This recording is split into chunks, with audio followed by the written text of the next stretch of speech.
সকল মানুষ থেকে দুনিয়ার জীবনের কৃত্য সকল কাজ ও কথায় মাল সম্পদের হিসাব নিকাশ নেওয়া হবে। মজলুম জালেম হতে প্রতিশোধ গ্রহণ করবে। কোরআনে কারীম ও হাদিস শরীফে এর বহু প্রমাণ রয়েছে। পবিত্র কালামের ভিতরে মহান আল্লাহ রাব্বুল আলামিন ঘোষণা করেছেন, আউযু বিল্লাহি মিনাশ শাইতানির রাজীম, বিসমিল্লাহির রহমানির রহিম। اليوم نختم على أفواههم وتكلمنا أيديهم وتشهد أرجلهم بما كانوا يكسبون।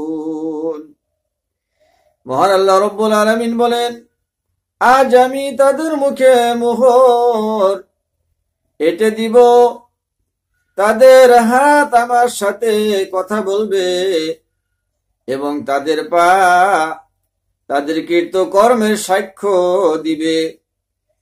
সেই কাল কিয়ামতের দিবসে আপনার মুখের ভিতরে মোহর মারা হবে, আপনার মুখের দ্বারা কথা বলতে পারবেন না। আপনার হাত আপনার বিপক্ষে সেদিন কথা বলবে, আপনার পাও সেদিন আপনার বিপক্ষে কথা বলবে, শরীরের চামড়া আপনার বিপক্ষে কথা বলবে।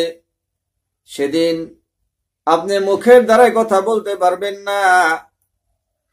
সেই কঠিন দিবসে যদি হাত পায়ে আপনার বিপক্ষে কথা বলে, সেদিন আপনার অসুবিধা হয়ে যাবে।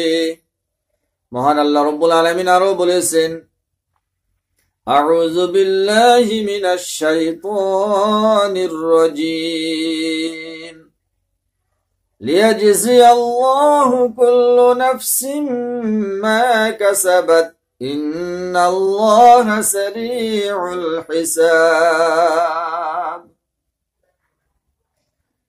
মহান আল্লাহ রাব্বুল আলামিন বলেন, যাতে আল্লাহ তাআলা প্রত্যেককে তার কৃতকর্মের প্রতিদান দেন। নিশ্চয় মহান আল্লাহ রাব্বুল আলামিন হিসাব গ্রহণকারী। হাদিস শরীফ আছে, হযরত আদি ইবনে হাতিম রাদিয়াল্লাহু তাআলা আনহু বলেন, আল্লাহ নবী সাল্লাল্লাহু আলাইহি সাল্লাম ইরশাদ করেছেন, তোমাদের মধ্যে এমন কেউ নেই যার সাথে তার প্রভু কথাবার্তা বলবেন না। তার ও তার প্রভুর মধ্যখানে কোনো দুবাসী এবং এমন কোনো পর্দা থাকবে না যা তাকে আড়াল করে রাখবে।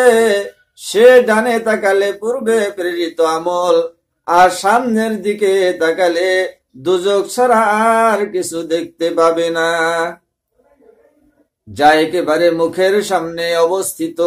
সুতরাং এক টুকরা খেজুরের বিনিময়ে হলেও দুজক হতে বাঁচতে চেষ্টা করো। হাদিস শরীফে আরো আছেন, হযরত আসমা বিনতে ইয়াজিদ রাদিয়াল্লাহু তাআলা আনহু আল্লাহ রাসূল সাল্লাল্লাহু আলাইহি সাল্লাম হতে বর্ণনা করেন, তিনি বলেছেন, কিয়ামতের দিন মানুষকে একটি ময়দানে একত্রিত করা হবে। তখন একজন ঘুষখোর ঘোষণা করবেন, ওই সকল মানুষ কোথায় যারা আরামের বিছানা হতে নিজের পাশবকে দূরে রেখেছিল।